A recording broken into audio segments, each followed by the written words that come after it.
The words hit me like a gunshot. She doesn't recognize anyone anymore. She's under medical guardianship now.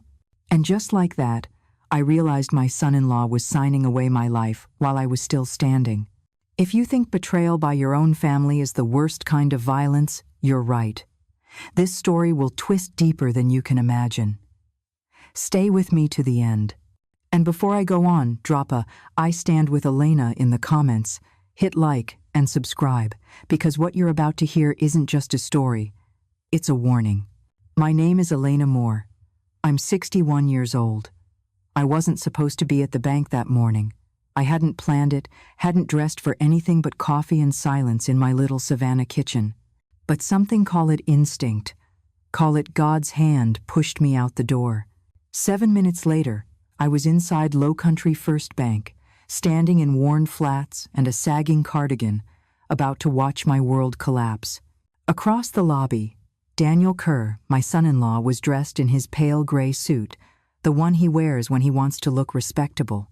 The branch manager leaned close as Daniel handed over a folder, speaking words meant to erase me. She doesn't recognize anyone anymore.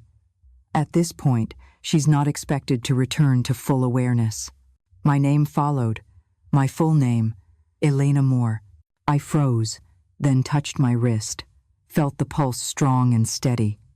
My mind was clear, sharper than ever. Yet here was Daniel, calmly convincing a stranger I was already gone. And in that moment, I knew.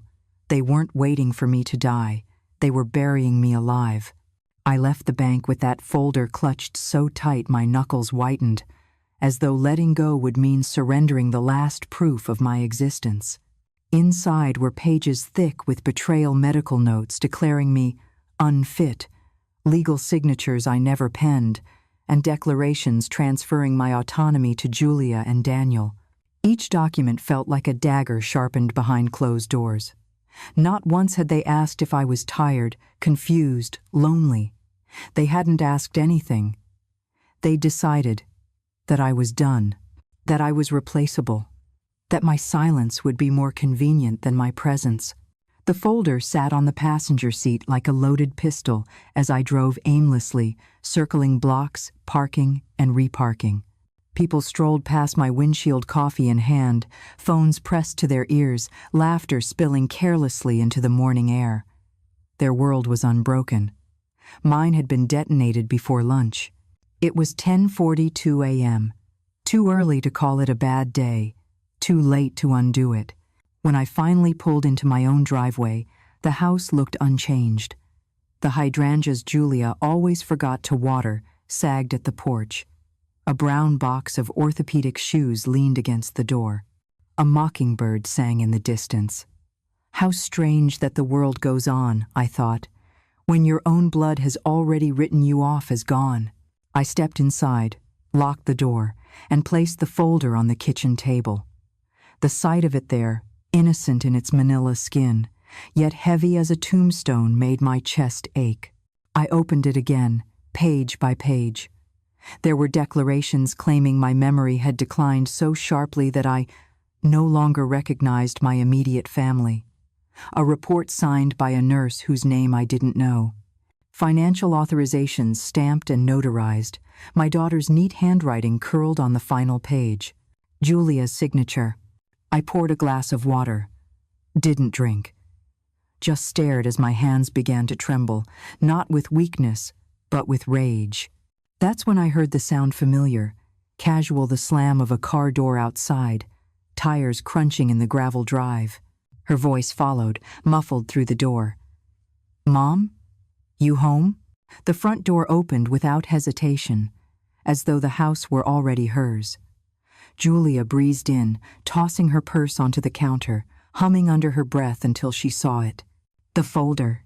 Her eyes landed on it, then flicked to me. I watched the color drain from her face. Not guilt, not yet. Just fear, sharp and raw. "Where did you get that?" she whispered. I didn't answer. Her steps faltered as she approached, hands out as though to calm me. "Mom, listen, I can explain." I stood slowly, meeting her eyes with a steadiness she couldn't match. I'd like you to try.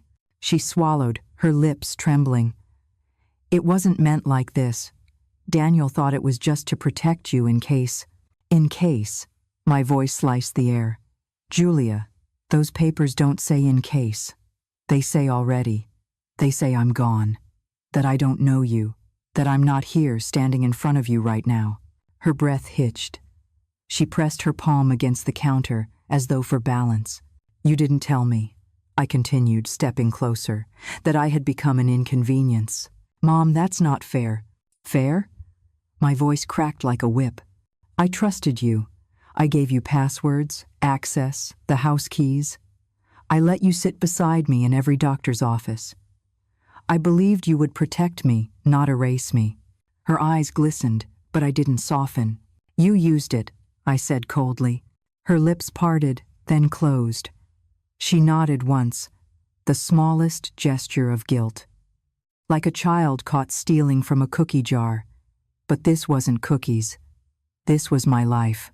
The air thickened, silent except for the hum of the refrigerator. For one breathless moment, I thought maybe, just maybe, she'd collapse into my arms and beg for forgiveness. That some spark of the daughter I raised would fight for me. Instead, she whispered the worst thing she could have said. I didn't think you'd notice. The words hollowed me out. I sank slowly into the chair across from her, folding my hands on the table, the folder between us like a corpse neither of us could bury. So, I said evenly, that's what you think of me? That I wouldn't notice? She tried again. Mom, please, it wasn't supposed to. No, I cut her off. My voice was quiet, but sharp enough to cut. Let me explain something to you, Julia. I notice everything. I always have. I tapped the folder with one finger, slow and deliberate. I noticed when Daniel stopped calling me Mom and started calling me Ma'am. I noticed when you said Lily was too much for me and you stopped asking me to babysit. I noticed when the doctor's office stopped sending me copies of my own results. I noticed when you smiled at Thanksgiving, but looked relieved when I didn't come. Her face crumpled, but I didn't stop. And now I noticed that the girl I carried, the woman I raised, the daughter I trusted, signed her name to my disappearance. Her eyes filled with tears. She shook her head weakly. I didn't know what else to do. Lies, I said, my voice low. You did know. You just chose betrayal. The front door opened again. Footsteps. A man's voice carrying through the hall. Daniel. The sound of his voice tightened every muscle in my body. Daniel's shoes clicked across the hardwood as he entered, adjusting his tie like he was walking into a boardroom instead of my kitchen. He froze when he saw us. His eyes swept from Julia's tear-stained face to the folder on the table, then landed on me. Well, he muttered, a thin smile tugging at his lips. I guess the cat's out of the bag. I rose slowly, every bone in me alive with fury. No, Daniel. The cat wasn't let out. The cat was thrown out and clawed her way back in. Julia sniffled. Daniel, stop. But he ignored her, shifting his weight with the arrogance of a man who thought he had already won. Elena, this isn't personal. You have to understand, managing everything has been exhausting. Bills, taxes, the house, it was too much for you. For me? I stepped closer, my voice sharpening. You told a stranger I was mentally unfit. You forged access to my accounts. You stood in a bank and declared I didn't even recognize my own daughter. His smirk faltered, but only for a moment. We had documentation, medical input. We didn't do this on a whim. I slammed my hand against the folder. Who filled out those evaluations, Daniel? Silence. His jaw tightened. Answer me. Julia shifted uncomfortably, glancing at him, but he stayed mute. Finally, I said it for him. You used notes from last year's memory screening, didn't you? The one where the doctor told me I was sharp for my age, you cherry-picked, twisted, and forged. Daniel's mouth opened, but no words came. I took another step toward him, and this time he stepped back. You erased me, I hissed. Not because I was sick, but because I was inconvenient. because I asked questions, because I wouldn't hand over full control. His temper finally cracked. You don't know how hard it's been, running the house, keeping things afloat, helping Julia. Oh, I see, I cut in. So the woman who raised your wife for 35 years, paid for her education, gave you both the down payment for this house? She's suddenly a burden the moment she asks for clarity? His lips pressed into a thin line. Julia whispered, Mom, please. No.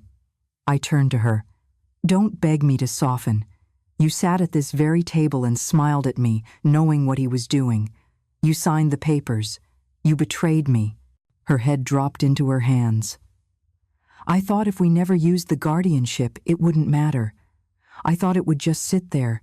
But you signed it, I said, my voice low and steady. You put your name to my erasure. Julia sobbed now, shoulders shaking. For a moment, I almost pitied her. But pity doesn't erase ink. You know what you taught your daughter today? I asked coldly. That it's okay to betray someone quietly as long as you smile while doing it. Her tears streamed harder, but I didn't stop. Lily will learn from this, I whispered, and she will remember. Daniel broke in, his voice louder now, almost desperate. You're being dramatic, Elena. You're not seeing the bigger picture. I locked eyes with him, my voice sharp as a blade. No, Daniel, you're not seeing me. And that's the mistake that will end you.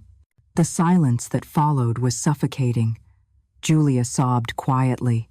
Daniel stood rigid, fists clenched. I stood in my own kitchen, surrounded by betrayal, and realized something with bone-deep clarity. This was no longer just about survival. This was war. I didn't sleep that night. I sat in the old armchair by the window, the one Graham used to read the paper in, while the city outside breathed through the Spanish moss and cicadas. The folder lay open on my lap, its papers glowing like pale ghosts under the lamplight. I read every page until my eyes burned. I memorized the dates, the forged signatures, the false medical notes. Julia's handwriting circled me like shackles, and Daniel's fingerprints stained every line. Rage should have kept me shaking, but instead something else settled in me. Clarity. At 61, I was more awake than I had been in years. By dawn, I knew what I had to do.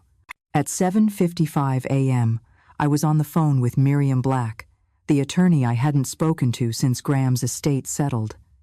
She answered groggily, voice wary, until she heard my name. Elena Moore? Good God. It's been years. What's wrong? Everything, I told her. I need you. Today. By 8:10, I was on the line with Beck Larrabee, my old financial advisor. He'd moved to Atlanta years ago, but his voice came back to me crisp and fast. You've got my attention, Elena. What happened? Lock them out, I said. Every transfer, every login, freeze anything with Daniel Kerr's name attached. There was a pause, then a low whistle. Sounds like a hell of a story. Done. By noon, I had canceled 3 standing transfers, each one funneling my money into Daniel's business, Kerr Maritime Logistics, which I'd once believed was thriving. Beck's voice hardened as he explained. Elena, this company isn't stable. Debts, lawsuits pending. He's been keeping it alive with your money. By 1, every password I owned had been changed: banking, utilities, even the garage keypad. Each keystroke felt like taking back a piece of my skin, and by 3:15, I sat in Miriam's office, sliding the folder across her polished oak desk. She flipped through the pages, lips tightening. When she looked up, her dark eyes were lit with a lawyer's fire. Elena, she said, do you want to press charges? I let the silence hang before answering. Not yet, but I want a forensic audit. Every account, every transaction tied to Daniel or Julia in the last year. If there's rot, I want it exposed. She nodded. And your will? I placed a hand on the folder. Rewrite it. No half measures. My granddaughter Lily gets a trust untouchable, ironclad. Julia and Daniel get nothing. Miriam's pen hovered over her yellow pad. Are you sure? I met her eyes. Dead sure. When I walked out of that office at 5, the Savannah air felt lighter. For the first time in months, maybe years, my spine felt unbent. I drove home slow, through streets where children skipped rope and men hosed down driveways, where life went on ordinary and clean. But inside me, something fierce had awakened. They thought they'd buried me quietly. Instead, they'd called me back to life, and I was going to make them regret it. By the time I turned onto my street, the sun was bleeding gold across the marsh, the sky so deceptively calm it almost mocked me. My house stood at the end of the lane, hydrangeas sagging in the heat. From the outside, nothing looked different. But inside, my world was already shifting. I pulled into the driveway, cut the engine, and sat still. That's when I noticed it, my front tire, slashed clean, rubber curling like torn flesh. A chill rolled through me. Someone wanted me stranded. I scanned the street. Quiet. Too quiet. Then I saw it tucked under my windshield wiper, fluttering in the breeze. A card. White. Minimal. Black letters etched with precision. Theo Carter. Investigations. Private inquiries. Savannah. No phone number. Just an email address scrawled in ink. I plucked it free, my fingers trembling. Who the hell was Theo Carter? And why was his card on my car the same day my family tried to erase me? Inside, the house felt heavy, as though betrayal had soaked into the walls. I placed the card on the counter beside the folder and went to the kitchen sink. The window above it framed the street. Across the way, I saw my neighbor's porch light flicker. A tall shadow moved, cigarette tip glowing. Mr. Carter. Theo Carter. I'd seen him before, widower, quiet, the man with sad eyes who never joined the neighborhood barbecues.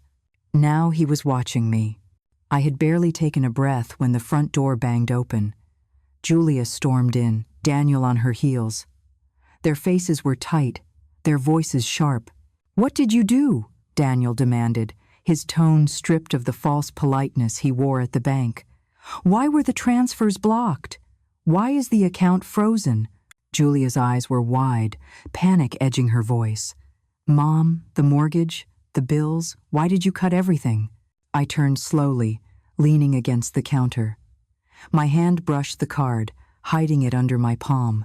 "I went to my lawyer today," I said calmly. Silence. Their bodies stiffened.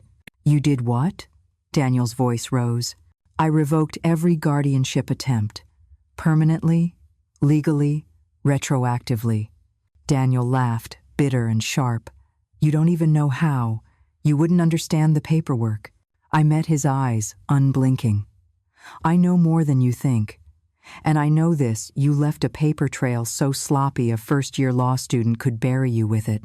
Julia pressed her palms together, whispering, "Mom, please, we can work this out." "No," I said, voice steel.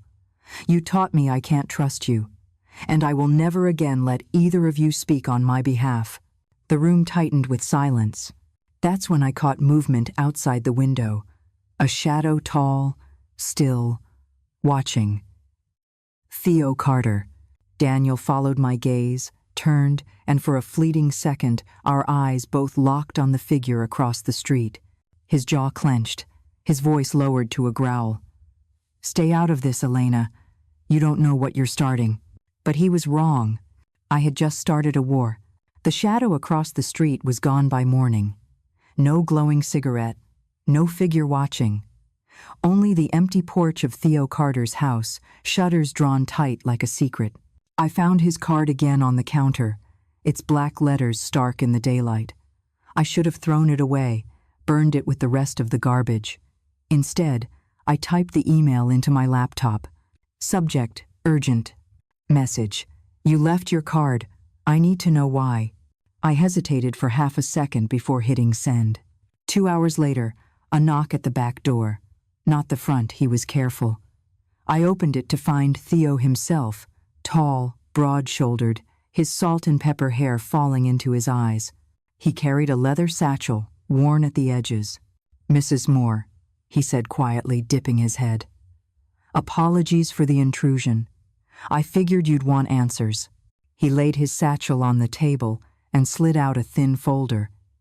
Inside were photocopies, documents I'd already seen, and some I hadn't. My guardianship forms. The nurse's assessment. The notarization. Where did you get these? I demanded. Theo's eyes flicked up, steady. I used to work corporate security for First Colonial Bank before I went private. I've been tracking a series of guardianship fraud cases. Your name came across my desk last week. I froze. So, I'm not the only one? Not by a long shot, he said grimly. But your case stood out. Sloppy signatures, familiar players. He tapped the notary stamp. This belongs to a woman named Megan Kerr, Daniel's cousin. She notarized your guardianship papers without you present. That's fraud. I swallowed hard. And this nurse, Candace Rowe? Theo flipped another page. License suspended 6 months ago. She never evaluated you. Her name was pasted onto a fake assessment. My chest constricted. Julia's handwriting flashed in my mind, curling on those documents. I gripped the edge of the table. So they forged every piece of this. Theo nodded once. And it gets worse. Yesterday evening, someone filed a welfare concern with Adult Protective Services under your name. Claimed you wander at night, leave stoves on, forget where you live. My breath caught. What? He leaned closer. Which means you'll be getting a surprise visit from a social worker in the next few days. They'll want to check if you're safe in your home. If you stumble once, if you hesitate on a date or name, it could go into their report. The room spun. They weren't just planning to erase me, they were laying the groundwork to prove it. I steadied myself, staring hard at Theo. Why are you telling me this? Why help me at all? For a long moment, he was silent. Then he pulled a crumpled photograph from his wallet, a woman with bright eyes, laughing, holding a toddler on her hip. My wife, he said softly. Dementia at 48. Her sister took her guardianship and drained every account she had. By the time I realized, it was gone. She died, broke, with nothing to her name but debt. I swore I'd never watch it happen again. His eyes lifted, burning now. They picked the wrong woman this time. I pressed my palms flat on the table, my heart pounding. For the first time since the bank, I felt something stronger than betrayal. I felt armed. The knock came sooner than Theo predicted. Late afternoon sunlight spilled through my curtains when I opened the front door to find a woman standing there, crisp blazer, tablet in hand, her smile tight as a sealed envelope. Mrs. Moore? She asked, voice carefully neutral. I'm Nia Benton, caseworker with Adult Protective Services. We received a referral regarding your well-being. My stomach dropped. The trap had sprung. Yes, I said evenly, forcing calm into my voice. Come in. She stepped across the threshold, eyes scanning my living room like a detective at a crime scene. She noticed the pill bottles neatly stacked on the counter, the calendar with Lily's recital circled in red, the folder from the bank half hidden beneath a magazine. Nia tapped on her tablet. Do you know today's date, Mrs. Moore? I met her gaze. September 12th, 2025, and it's a Friday. Her eyebrows flicked. And your full address? I rattled it off without pause. She asked more questions: who's president, where I grew up, how old Lily was. Each answer rolled off my tongue like bullets. I'd never been sharper. But then she asked casually, and what did your doctor say at your last memory screening? Something inside me snapped. He said I passed, that I was sharp for my age. He said I had nothing to worry about. Her eyes narrowed. That's interesting, because the report I was given indicates otherwise. I froze. What report? She hesitated. Then, reluctantly, she turned the tablet toward me. On the screen glowed a PDF with my name across the top, Elena Moore. A doctor's letter, signed by Dr. Ramesh Patel, claiming my memory had deteriorated, that I was frequently disoriented, and no longer capable of independent management. It was a lie. I'd seen Dr. Patel only once last year. He'd laughed at the idea of dementia, told me I had a memory sharper than some of his interns. Now here was his name on a false report. "Where did you get this?" I demanded. Nia blinked, caught between professionalism and unease. "It was attached to the referral packet, ma'am. If you're saying this is false..." "I know it's false." My hands shook with fury. "And I can prove it." Nia shifted, uncertain. "I'll need to verify with the clinic." "You do that," I snapped. The moment she left, I called Theo. Within the hour, we were sitting side by side in his truck, parked outside Dr. Patel's memory clinic. Theo's satchel rested between us like a weapon. Inside, the receptionist barely looked up as we entered. But when Dr. Patel emerged from his office and saw me, his face lit with recognition. "Mrs. Moore, you're looking well. To what do I owe this visit?" I slammed the tablet screenshot onto his desk. "Explain this." His eyes flicked to the screen and widened. "What? This isn't mine. I never wrote this." "Then how does your signature end up on it?" I demanded. He called up his computer, typing furiously. Then his face drained. "Your patient portal. Someone accessed it 3 months ago. Reset your password. Downloaded files. And oh, God uploaded this forgery." "Who accessed it?" Theo asked sharply. Dr. Patel clicked through logs, then turned the monitor toward us. On the screen, the IP address traced back to a familiar email used for verification. j.kerr.savannah@gmail.com. Julia. My daughter had hacked my medical records. I felt my knees weaken. The betrayal I thought I had already absorbed cracked deeper, colder. Julia hadn't just signed papers, she had manufactured evidence to bury me alive. I steadied myself on the desk, my voice no longer trembling, but edged with steel. "Doctor, I need a certified statement, immediately, declaring this report is false, declaring my last test results, signed, dated, sealed." He nodded, already printing. "Of course, Mrs. Moore. I'll contact APS myself. This is fraud, serious fraud." Theo touched my elbow gently, his eyes burning with quiet fire. "They think you're weak," he murmured. "They just made the biggest mistake of their lives." I took the fresh document from Dr. Patel's trembling hands, folded it carefully, and slid it into my purse. The battle lines were drawn. This wasn't just betrayal. It was war with my own blood. The next morning, I walked into Lowcountry First Bank with Theo at my side. Avery Holt, the branch manager, stiffened behind his counter when he saw me alive, sharp-eyed, and carrying a folder instead of a cane. "I'd like access to my late husband's safe deposit box," I said clearly. His mouth twitched. "Mrs. Moore, those records are still mine." I cut him off. "And unless you want to explain to the district attorney why you let my son-in-law forge legal papers under your watch, I suggest you fetch my key." Theo's presence, tall and steady beside me, made Avery swallow his objections. Minutes later, in the hushed chill of the vault, he unlocked box 117 and slid it toward me. I pulled the steel drawer open. Inside lay envelopes, bonds, Graham's old signet ring, and one manila folder sealed in red wax. My breath caught. The wax bore Graham's initials. With trembling hands, I cracked it open. Inside was a signed document I had never seen before. Addendum to the last will and testament of Graham R. Moore. My eyes raced over the lines. Should any heir or designated guardian engage in acts of fraud, coercion, or exploitation against Elena Moore or her estate, their inheritance shall be revoked in its entirety. All assets shall divert to the Graham Moore Literacy Foundation. At the bottom, notarized 18 years ago, was Graham's signature and the name of the executor. Not Julia, not me. Sophia Lang, my sister. I staggered back, clutching the paper like a live wire. Sophia and I hadn't spoken in almost 2 decades, Not since I chose Graham over the family business. She had called me a traitor. I had called her worse. We parted ways, our blood poisoned by pride.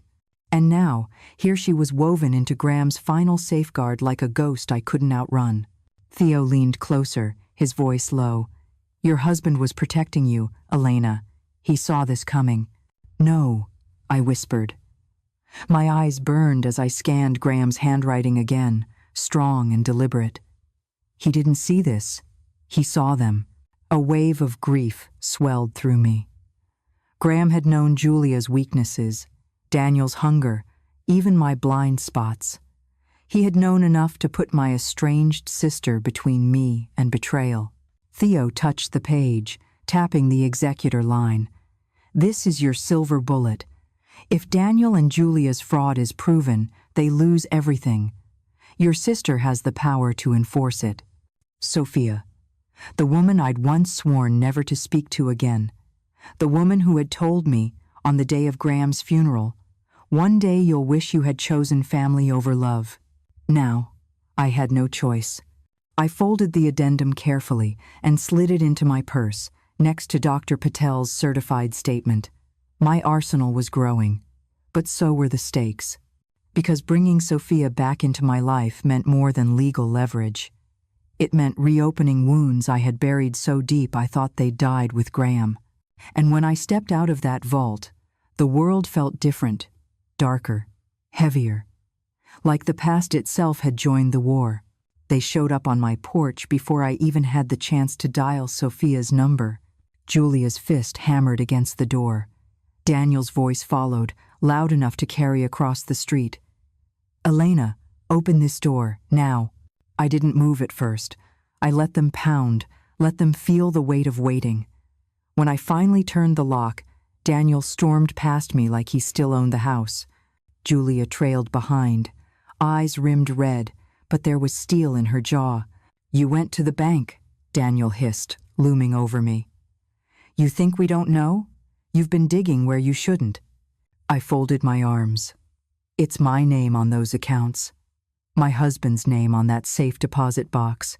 I'll dig as deep as I damn well please. Julia stepped forward, voice shaking but fierce. "Mom, please, stop this before it destroys us all." "Destroys us?"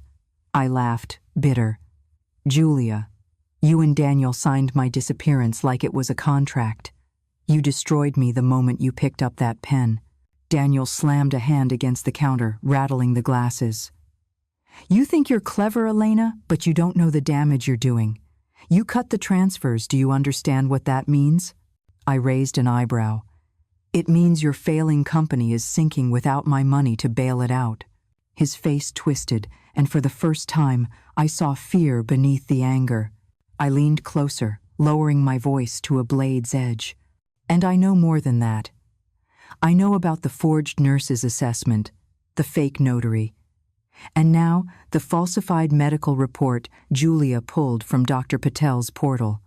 Julia's head snapped toward me, her eyes wide. Daniel's hand clamped down on her arm before she could speak. "How do you—" He stopped himself, eyes narrowing. "Who's feeding you this?" I said nothing. Let him stew. The silence stretched until Julia whispered, "Mom, who told you?" I met her gaze, steady. "The truth has a way of finding its way back, Julia, even if you bury it in lies." For a moment, her mask slipped, and the girl I raised flickered in her eyes. But Daniel yanked her back, his voice hard. "You don't understand what's at stake. You think this is about money? It's bigger than you." I tilted my head. "No, Daniel, it's exactly about me, about erasing me, so you could take everything I built with Graham. But you forgot one thing." I leaned in, my words sharp enough to cut. "I don't go quietly." The doorbell rang. Sharp, sudden. We all froze. Through the frosted glass, I saw her silhouette, straight posture, tailored suit, silver hair pulled into a severe bun. "Sophia," Julia frowned. Who is that?" My heart pounded. Old ghosts were walking straight into my house. I turned the knob. the past rushing in with the scent of lavender and cold steel. "Elena," Sophia Lang said, her voice cool as winter. "It's been 18 years. I believe we have business to discuss." Behind me, Daniel muttered under his breath. "Shit." The air in the room shifted the moment Sophia crossed the threshold. She carried herself like a woman who had spent a lifetime in courtrooms, measured steps, chin high, gaze cutting sharper than glass. Her presence made Julia shrink and Daniel stiffen. I hadn't seen my sister in 18 years, not since the night we screamed at each other in Graham's study. The words still lived in my bones. "You chose him over us. You chose money over family." She'd walked out that night and never looked back. Until now. "Why are you here?" I asked, my voice harsher than I intended. Her mouth curved, not into a smile but something colder. "Because Graham made me executor of the integrity clause, and because your husband was wiser than both of us. He knew one day this family would try to eat itself alive." Julia blinked. "Integrity clause? What are you talking about?"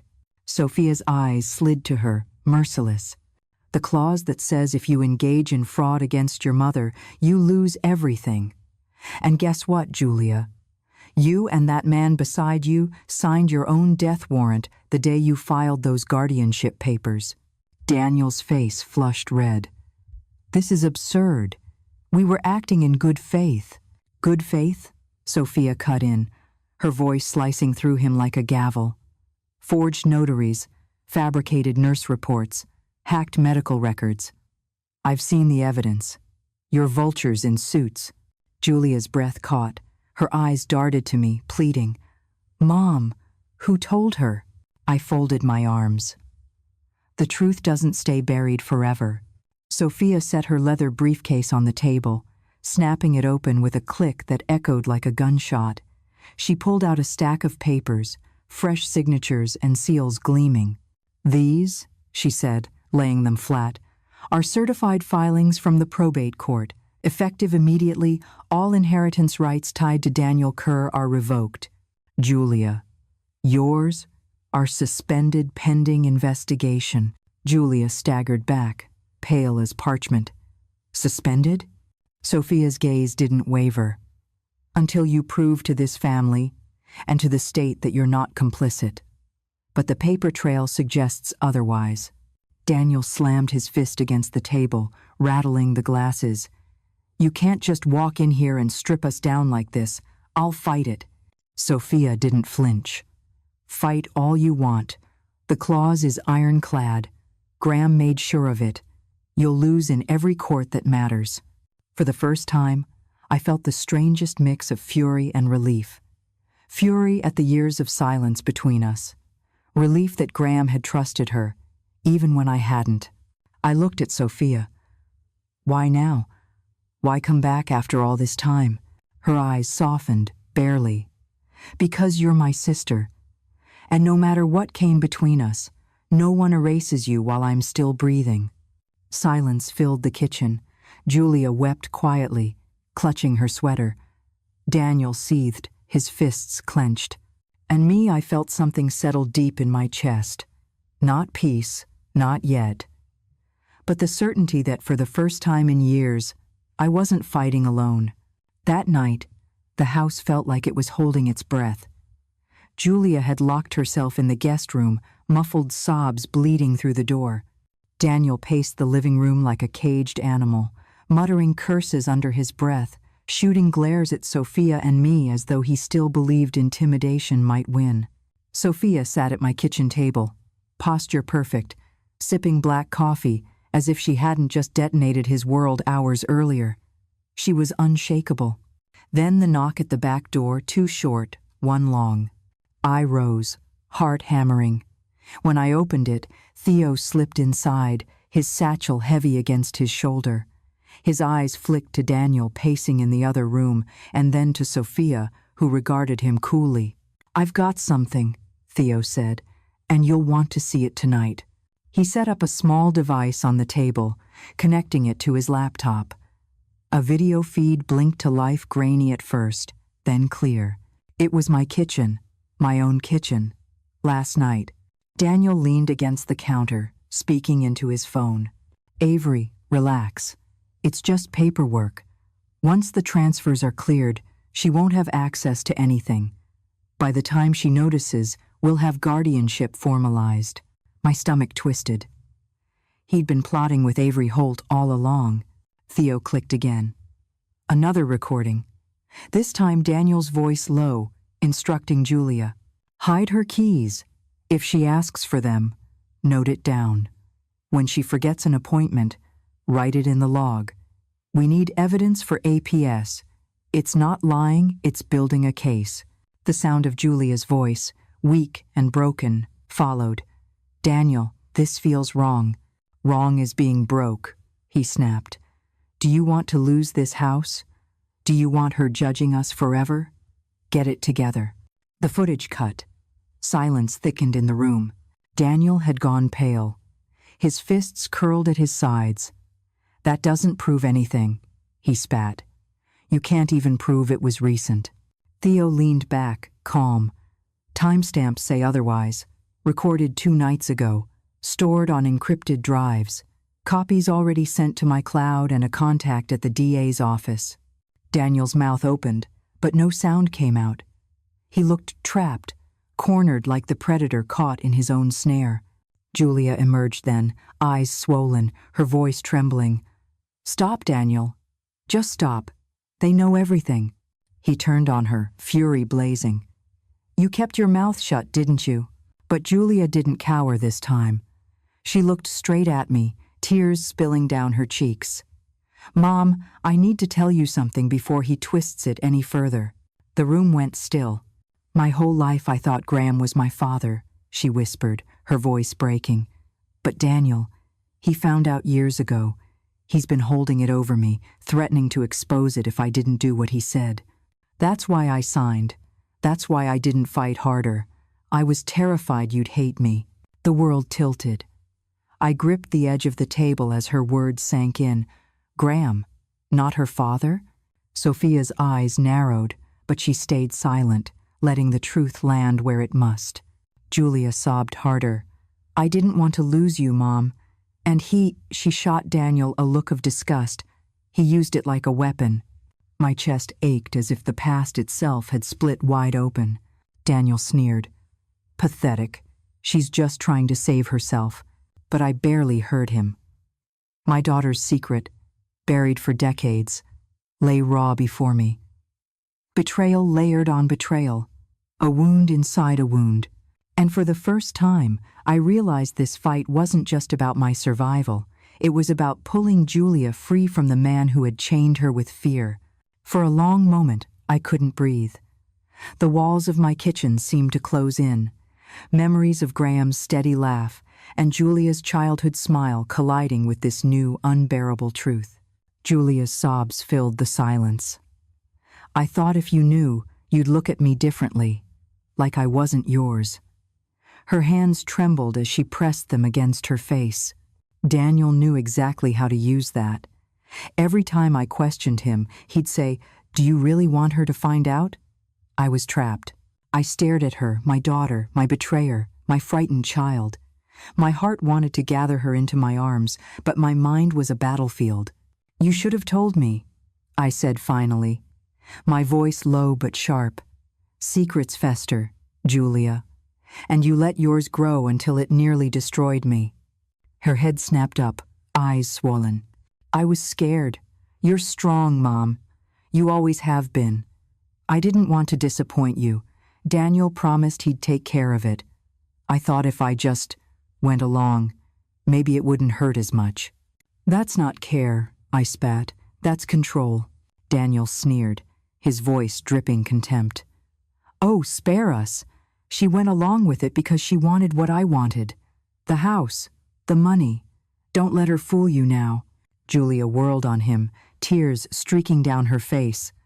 No, Daniel, I wanted my mother.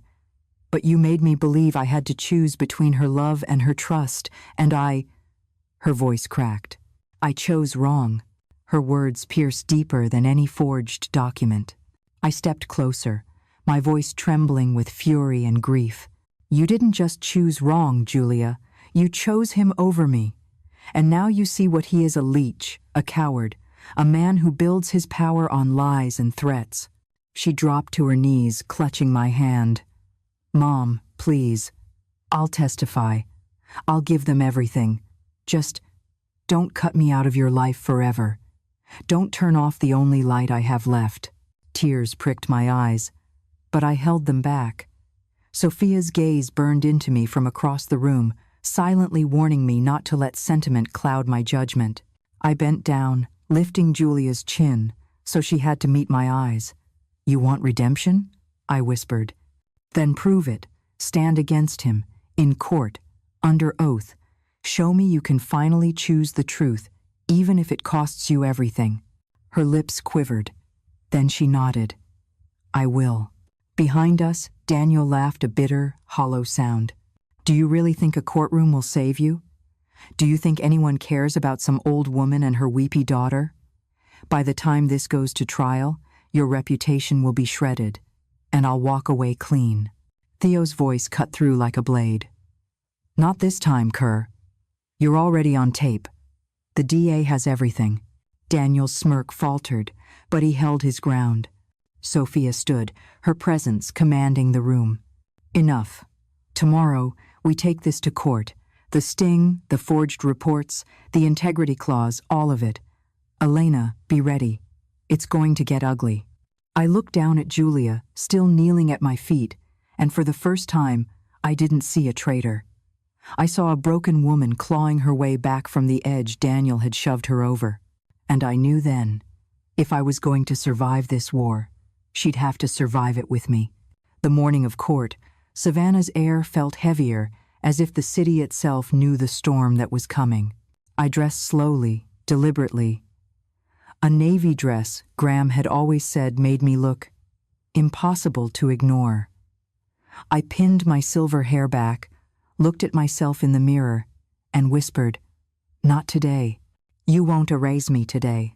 Downstairs, Julia sat at the table, pale, clutching a tissue shredded into ribbons.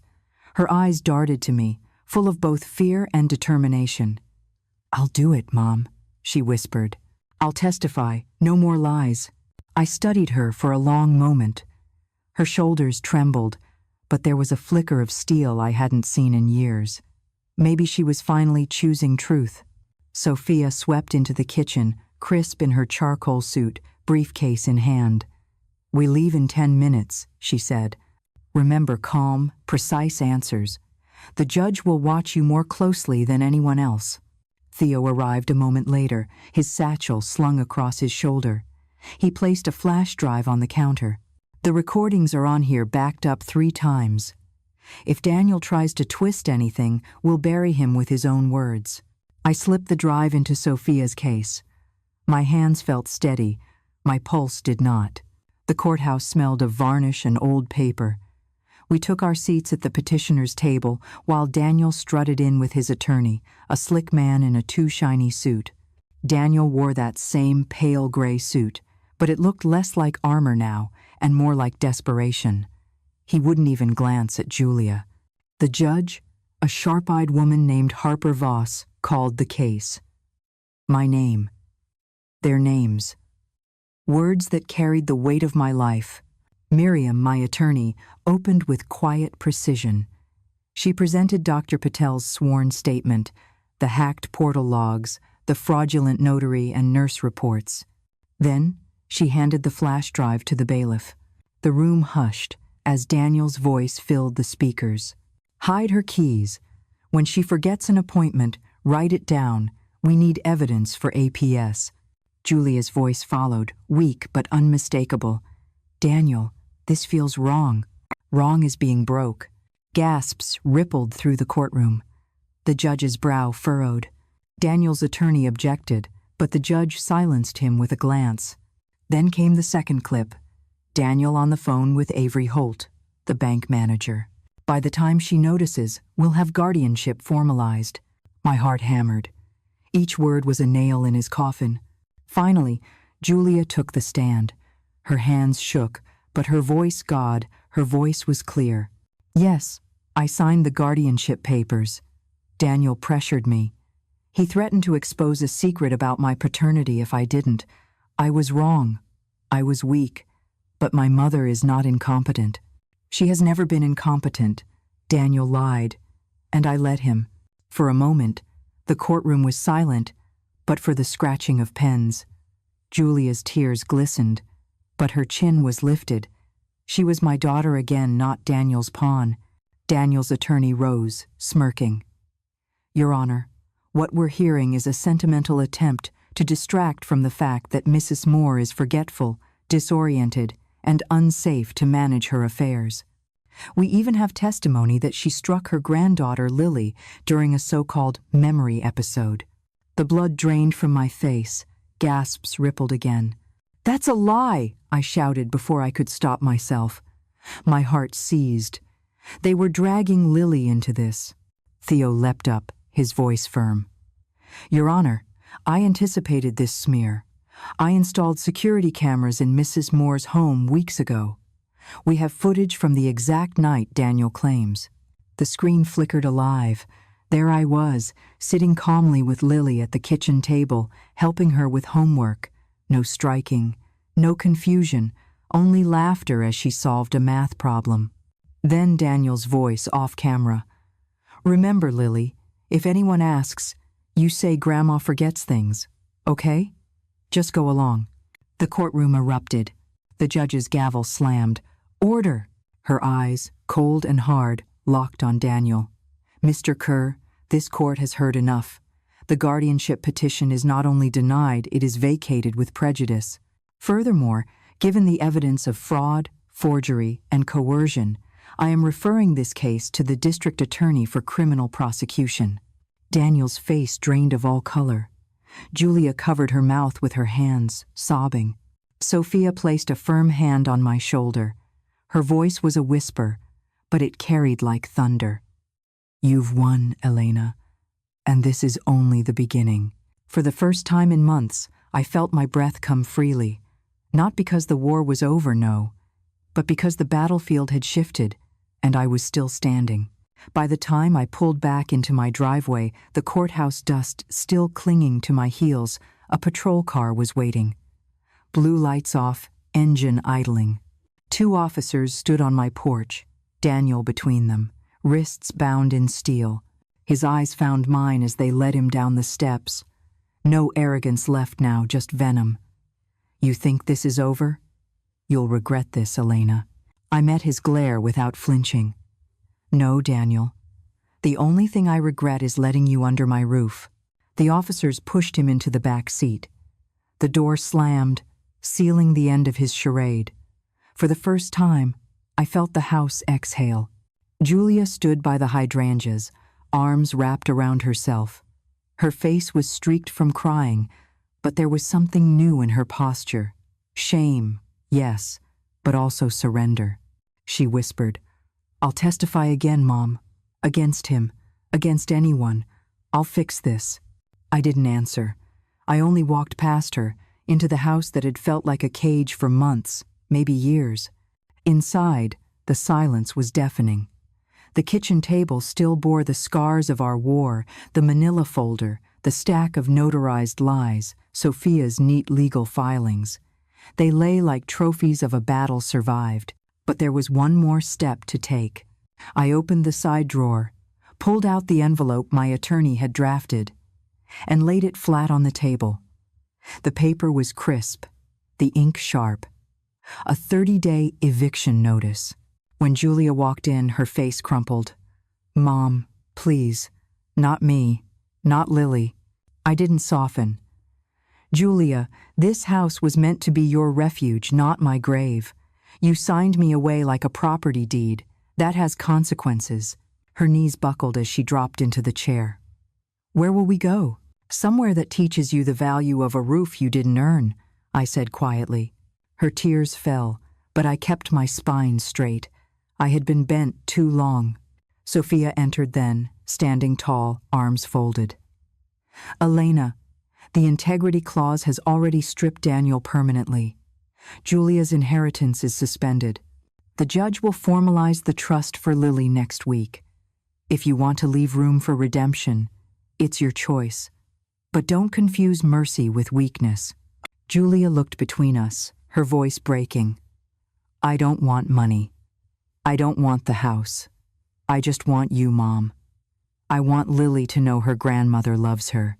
I studied her, my chest tight with decades of love and betrayal tangled into a knot. Then I placed a smaller envelope on the table, sliding it toward her. This is a trust, I said softly, created in Lily's name, modest but untouchable. She's 13, old enough to see right from wrong. I won't punish her for your choices, but you, Julia. My voice hardened. You'll have to earn your way back. Julia clutched the envelope like it was oxygen, tears blurring her vision. I will, Mom. I swear I will. Sophia's gaze stayed fixed on me, but I ignored it. I'd made my choice.